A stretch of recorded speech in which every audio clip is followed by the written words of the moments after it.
Now, this is that video where I promised to share the rest of the juicy drama that happened yesterday, right after the heated altercation between Wani and Onyeka, Chinwe and Onyeka's sister, Chizoba of the Checkers pair. All right. So I'm not going to bore you with any preambles because some of you are saying my intro is too long, but hey, you do not know that I'm just giving you highlights with those intros. So I'm going to, look into your request immediately and not give you, any preambles. We're just going to get right into the video. All right. But first, you are all welcome to my channel. My name is Bbnaija. This is Frankly Speaking with Bbnaija. I am the girl with the tea. And the tea of this video is quite spicy. So let's get right into it. Oh, please subscribe if you are yet to do so. If you are newly subscribed here, you're especially welcome. Oh, and another reminder, guys, this is getting lengthier. Another reminder, guys, tomorrow is Saturday. You know what we do on here, 3 p.m. WAT. We gather here. We gather here to have very, very intellectual conversations about reality TV shows. And tomorrow's one is all about this season of Brother Naija. Yes, we're going to be looking at the highlights of the week. So please make it a date with us. Do not miss out. Make sure you come through. There's a lot to talk about and there's a lot to spill as well. So please make sure you come through. Now, quickly, let's dive right into the details of this video. So beginning with Chinwe and Zion. Those two lovebirds had a very serious fallout, which, quite frankly, we did not know about. Chinwe made us know that something happened, yes, because Zion wasn't even talking about it. Dude was just going about his business in that house. He wasn't even saying anything to anybody. But Chinwe had a massive, massive outburst, purgation of emotions in the garden to a very dear friend and ally, DJ Flo.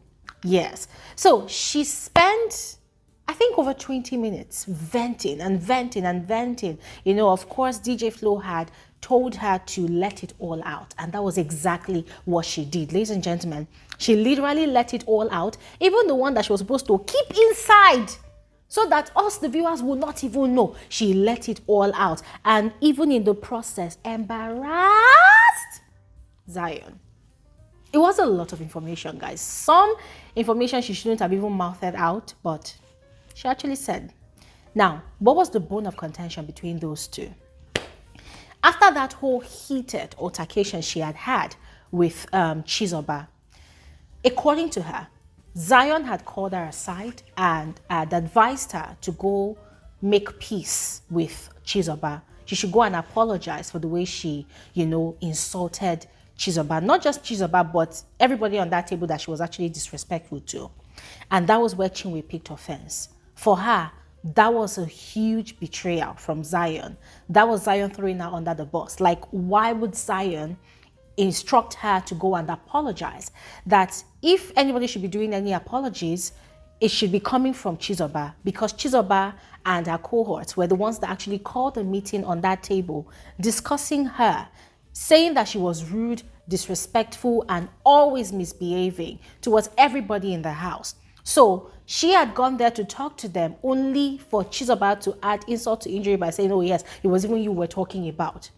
So for her, regardless of her manner of approach, regardless of how she handled that situation, Chizoba should not have called a table over her head, over her matter. So Chizoba should be the one apologizing to her. And even if Chizoba comes to apologize to her, it is up to her to accept or not, because Chizoba already drew the line by doing what she did. And she's still very much offended, and she's not going to even make room for any form of reconciliation, not even yet. At least, not even yet, not even immediately. For her, she was also quite upset about the fact that Zion did not even read the room or read the situation to even see that she was quite upset, she was quite offended. So why would he even bring up this conversation today? If he had even brought the conversation another day, well, she would have probably listened to him, but not at that point in time where the drama was only just few minutes, ago. Why would he bring it up today? Besides that, for her, another thing that really upset her about Zion is the way he never really stands by her, like takes her side whenever she has issues with people. It's like he's always joining the bandwagon to be against her, that they are a pair, they're a team. So if she chooses to lash out at someone, Zion should take her side and stand by her and equally carry the same energy, even keep the same energy. Like, why is he always creating a negative impression about her? Like, whenever she has issues with people and she's venting, she's lashing out, that Zion is always staying calm, thereby sending a negative impression about her, or rather creating a negative impression about her that she's the troublesome person whilst he is the good person. That it seems as though they came to this house together and he's hell-bent on tarnishing her image. And see, she didn't stop there. That was where she went into the story of how they both came to the show together. Now, according to Chinwe, she wasn't even interested in coming. It was actually all Zion's idea. They had met, and then I think she said the very next month they had met, he had started talking about them auditioning together to come to Big Brother's house. That left to her, she's a businesswoman.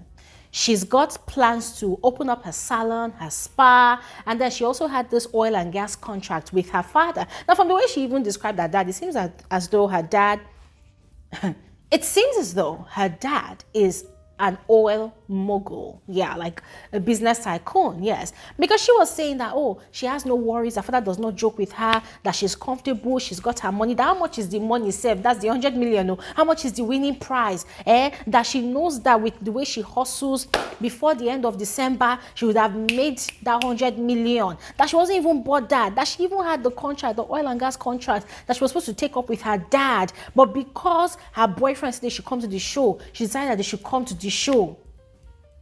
That even after he told her that they should come to the show, she was the one that took it up from there, carrying everything about they are coming to Lagos for the show on her head, to the point of her even purchasing the tickets that brought them to Lagos. Guys, you see that last information I just mentioned? That was the part I did not really like, because I'm like, girl, nah, that was really low. No matter what, ladies, if I'm men, ladies and gentlemen, no matter what, you do not out your partner like that. Come on. Except they are not dating in real life, oh. Yeah, except they are just doing all of these things for drama. But you do not expose your partner like that. It's like trying to tell the world that, I'm the one paying his bills. I'm the one that's from a rich home, so I'm the one paying his bills. That was what it sounded like to me. And it came off of the way she said it. It was how she said it. It wasn't even about the fact that she even mentioned it for me. It was the way she said it. It created that impression that she foot the bills for them to come to Big Brother's house. I didn't like that. Nah, I did not. But guys, that is just my opinion. What do you think? I love the question DJ Flo repeatedly asked her. That, Chinwe, definitely you have so many friends. You have a lot of people in your life. Friends, family members, loved ones. You have people. Why exactly did you choose to come to this show with Zion, a guy you just met? Why? And frankly speaking, the way Chinwe responded to that question, I don't think she was actually being honest about it. Because that was a very valid question. Very valid. But what did she say? She said, she just wanted to do this with her guy. In my head, I said, nah. Nope. Nope. That is not enough reason. But hey, what do I know? Now, whilst we were having that conversation, I listened to Chinwe. And I could feel her pain and frustration. However, here's what I was thinking. That, Chinwe, don't you think Zion has really held you down in this house? Like, this guy has really had your back? Because, guys, watching the show, a lot of times when I look at these two people, I always say in my head that, the God that gave Chinwe Zion really blessed her. Because Zion always supports Chinwe. Even when she's wrong, even when she's just being petty, to the point of even joining her in, peddling negative information about other housemates, just to make her happy, because that's what she likes. Chinwe enjoys the drama. Even when she stirs shit up in the house, she gets so excited. She goes to Zion and tells him that, see, things are happening now. She gets really excited. And the guy indulges her. So when she was saying all those things about, oh, the guy always throws her under the bus, I'm like, Chinwe, you're lying. Girl, you just want this guy to fire up every time you fire up. Every time you say, oh, let us go and fight, you want him to also go and fight. You just want a boy that when you tell him go and kill somebody, he'll go and kill somebody for you. That's what you want. But this guy is not giving you that kind of energy, but rather is protecting you from yourself, because you yourself, you are a problem. You yourself, you are a handful. So he's protecting you from yourself. And frankly speaking, I get it. I get it. I mean, I stand with Chinwe on this one. Zion asking her to go and make peace, to go and apologize at that point in time, I felt like that was completely wrong. And I mean, support Chinwe on this one, 100%. Zion should have waited till the next day, you know. And if he even wanted to do it, he could have had a conversation with her, had a conversation with Chizoba, then brought both of them together and, you know, made that peace happen. Mediate, be the mediator and make the peace happen. But asking Chinwe to go and apologize just a few minutes after the fight happened, that for me was a no-no. Yes, so I completely stand with Chinwe on that one. And I understand her grievances. I understand why she was upset about that one. But her now going ahead to expose a lot of things, I felt like that was just too much information. So their lovers' tiff extended, ladies and gentlemen. During the pool party, they were ignoring each other. Zion was not really interested in going to go and apologize to her because there was something Chinwe said that Zion was so upset with her. He had told her that she should go pack her bags, that they should, in fact, both of them should pack their bags and leave. And the moment they leave, they were going to break up. That it was going to be over between both of them if she doesn't make peace with the Checker sisters. And I felt like, nah, that was just a far stretch. That was just too far. He took it too far. And you see, Chinwe was really upset. She was really upset. Like, why would this guy be threatening her with breakup? Like, does he think she can't really get over him or move on with her life? You know, so she was so frustrated yesterday. I really felt bad for her, to be quite honest. I felt bad for her, you know, aside the fact that she overshared with DJ Flo and us, the viewers. I felt really bad for her because I just felt like, nah, no guy should threaten anybody with breakup. In fact, nobody should threaten anybody with a breakup. Why? What's that one? Like, you think you're all that? No, that was just out of it, yes. But guys, go ahead. Let me know your thoughts about that situation. Now, quickly moving on to the next gist. Yes, Wanni ex Ndi reconciled with Onyeka. Yeah. After a lot of talk from Sean and Ndi, Wanni realized a mistake and then she went and apologized to Onyeka. Onyeka equally apologized to her and they made peace. And quite frankly, I was really glad that they finally reconciled, because if you all cast your mind back to the very first week of the season, that was last week, these two parties, they have a very cordial relationship. They are very friends, like they're very good friends. I mean, they're very good friends, yes. So I was quite shocked to see that whole explosion between both of them yesterday. So good thing is peace is reigning, yes. So they are in a good place now. And then finally, on to the last drama that happened before the pool party. This one was between Kellyrae and Michky over Cassia. Now, ladies and gentlemen, this is like the fourth time I'm going to be complaining about this thing. The camera people. Ladies and gentlemen, between last week and today, Friday, there's been a lot of gbasgbos here and there. When I say gbasgbos, I mean different altercations, arguments here and there in the house. But the cameras always miss the actual beginning of such dramas. And it's even more frustrating that when those dramas, all those arguments are happening, the cameras is usually on people that are playing tennis. And I'm wondering, like, oh, what is it? Are people serving all these clips for the reunion? Reunion is going to be sometime next year. Give us the tea now as it is hot, as it's happening. Give us the tea. What's going on? As I was saying, we did not see the beginning of whatever transpired between Michky and Cassia. But it sure did upset Cassia to the point that I think she raised her voice on Michky.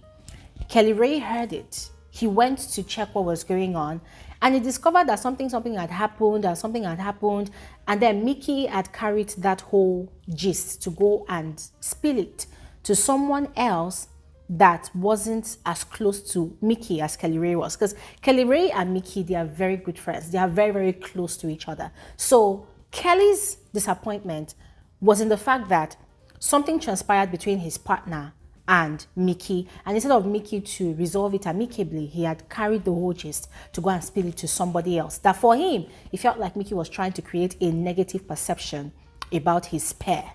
Yeah, and for him, that was just very, very provocative. Like, why would you do that? That felt like a betrayal for him. So he kept on saying to Michky, you effed up, you effed up, you effed up. I didn't expect that from you. Why would you do that? Why didn't you come to me? Why didn't you just do X? Guys, as I said, we did not know what the actual issue was, and that's just very frustrating. We don't know what it was, and they were not even saying it. Even when later on Michky was having conversations with someone else about it, guys, we still did not hear the problem. And hey God, Kayode or whoever is handling the cameras, please have mercy on us. Have mercy on me. I'm tired of half-baked drama. I want drama that we see, you know, how it started from the very beginning, so that we can even have direction. Please, I beg, have mercy. But anyways, that whole drama happened. It almost escalated, but it was quickly diffused. Michky kind of handled it. So yeah, Michky handled it well, yes, because if it was the same Michky that was ranting at what he did not know the other night, that's 2 nights ago, over selecting a representative for the Thursday task, then it would have gone out of hand, yes. But good news also is they settled their differences much later. Michky apologized to Kellyrae for what he did. Kellyrae also apologized to Michky for actually raising his voice at him. And later on, Kellyrae was telling his wife, Cassia, to go and apologize to Michky for how she had equally raised her voice at him. And she was actually reluctant about it before, but we don't know if she agreed, because once again, the cameras moved away from them, which once again is quite frustrating. But I must commend Kelly though, you know, for the way he defended his wife, for the way he stood up for her. You know, I like the way the guy handled the situation, and in a way I kind of found it sexy, because hey, every man should defend their wife, every man should defend their woman. So I liked it. I saw some people saying on social media that, oh, Kellyrae overreacted. I'm like, hello. Even though we're actually pretending to be best friends of 5 years, I would still expect my man to stand up for me in such a situation. But anyways, ladies and gentlemen, let me know your thoughts in the comment section below. I'll see you guys on another video soon, as this is all the tea that you missed out on yesterday. Thanks for watching and have an amazing day. Bye.